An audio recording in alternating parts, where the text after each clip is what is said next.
دمها رمضان دا لسر سفرة هر خزانه که دم فتاره دا ده گلک جورین شیریناهیه بینی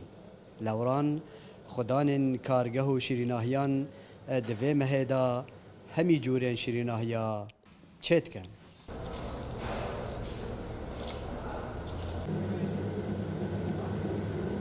چکرنا جورن شیریناهیا قناقن بنا منا قناقت بقلاوه تین هویره خاصه نمک هویره زلابیه هویره زلابیه جدایش هویرن کیکا یعنی هر کی هویره خویه هر کی کرستت خوی تین بنا منا هم دیدن هویره بحث بقلاوه کین یه بقلاوهش آری پکتیتنش آوه پکتیتنش خی پکتیتنش لیمو دزه پکتیتن او قناقه که او یه هویریه اگر تو بقلاوه چکین چند کرسته کدی پیدون بنا منا وکی گیزه وکی فستق دو بشه تشکیلات بقلاوه پیب داره و هویرن زلو بیشی جداترش بقلاوه تنه آره و آوه تشتکیدی نافدانینا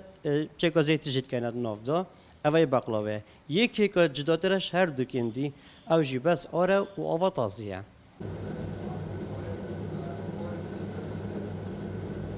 به هبونا کارگهن جور بجور دلیوین کاری پتر پیدا دبن بو کارکران به تایبت ین به موچو تنه دهاته وان لسر یومیا روزانه ام کمک کارمند آینه ام ساعت 8 سپیده تقریبا تینا کارگاه شیریناهیه ام شلت کن حتی تقریبا ساعت 6 حتی 7 ام بقلاوی چید کن زلابی چید کن شعری مواهی همین جوری شیریناهی مالویر یتهی تایبت در رمضان ام پتر موندید بین چکو حزا خلکی پتر های سر شیریناهیه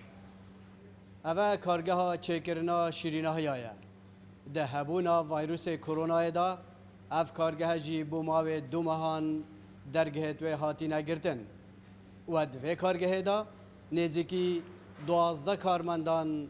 کار دکن و نوکه پشتی نمانا قدغای هات نوچونه و آسانکاری بو وان کارگه هاتی نکرن اف کارگه جی وکی همی کارگه هندی هاتیه وکرن سلام بالای دنگ امریکا دوک